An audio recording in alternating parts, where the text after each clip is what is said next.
What's going on, fellow horror fans? So, September is upon us and it is officially spooky season. Although, of course, with us, it always is. But now is the real time that everyone starts to acknowledge spooky time. So, September 1st through the 7th, let's discuss it.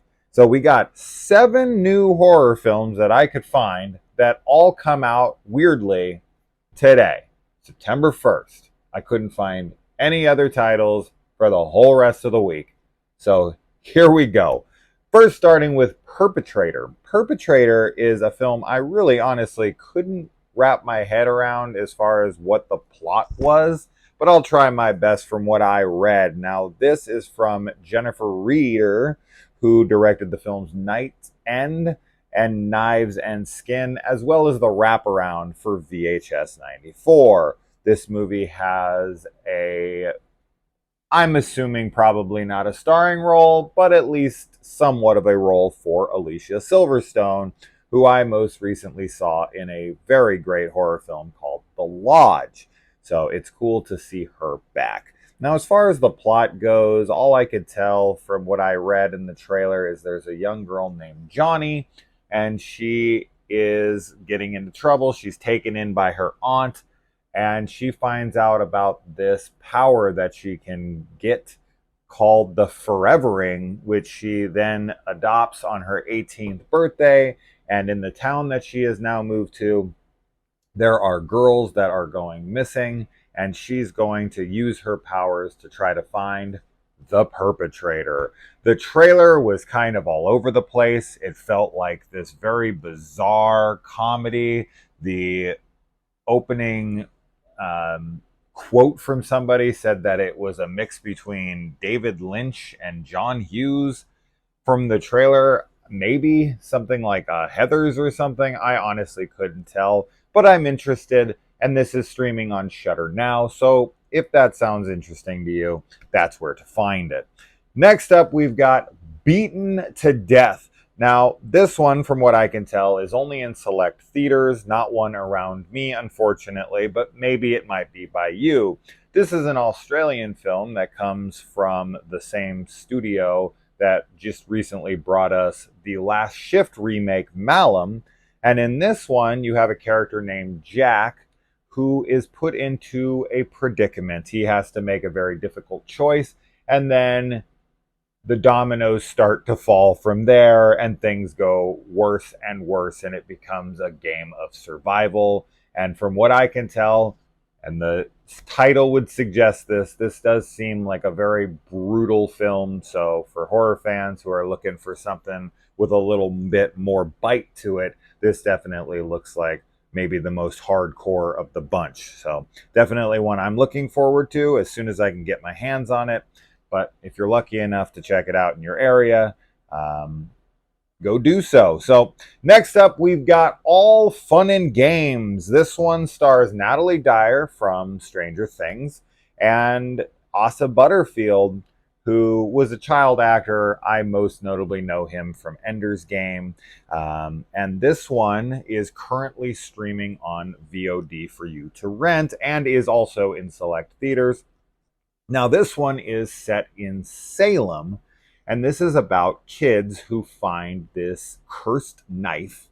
And when they say some kind of, words, they are then sucked into this game where it has deadly consequences. Essentially, these kids are forced to play deadly renditions of childhood games. This one actually looks pretty cool. I'm very much looking forward to it, and I hope to watch it tonight if I can. So definitely one to look out for, and definitely let us know in the comments below if you do recommend see any of these movies, and if I didn't mention anything, please let us know in the comments.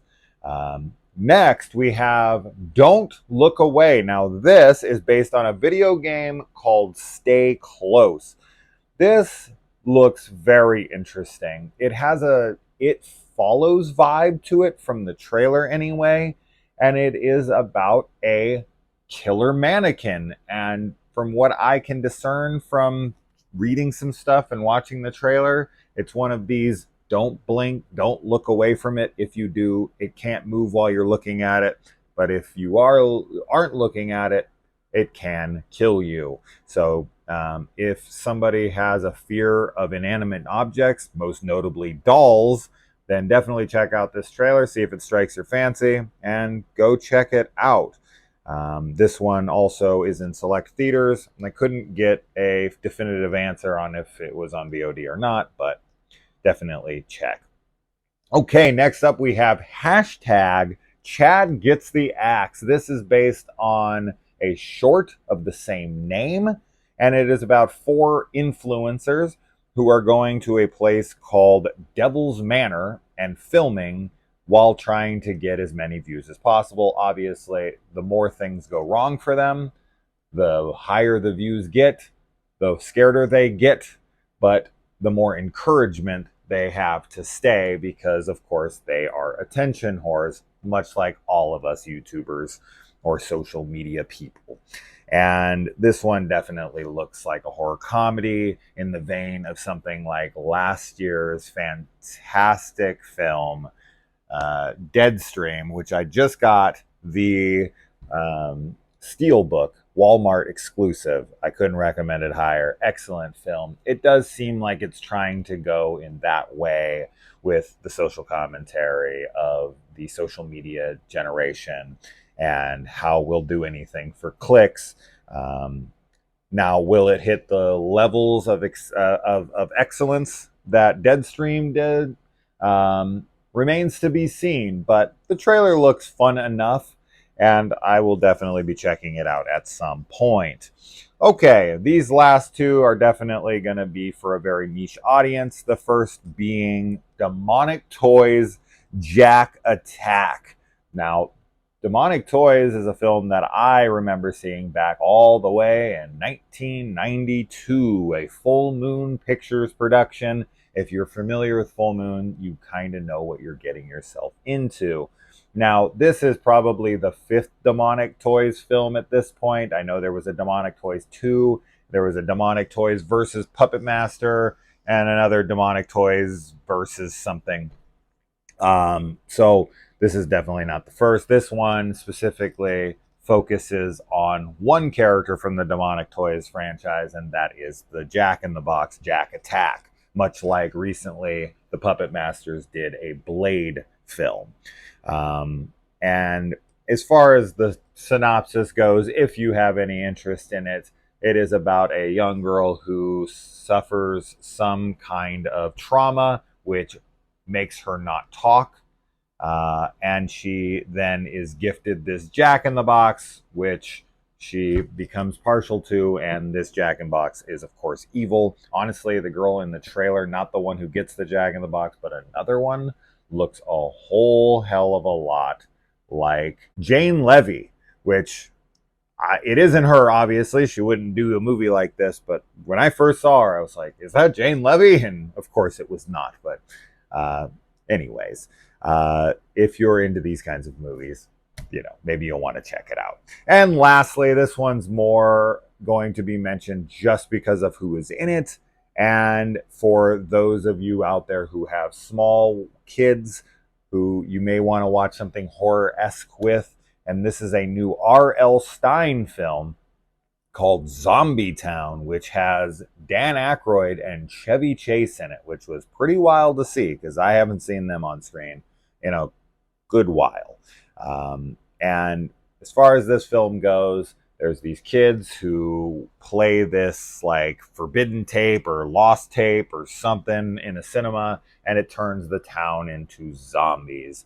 But just having Dan and Chevy on the screen and it being R.L. Stine production or, adaptation, whatever, I had to mention it. That's all I could find in the way of horror this week.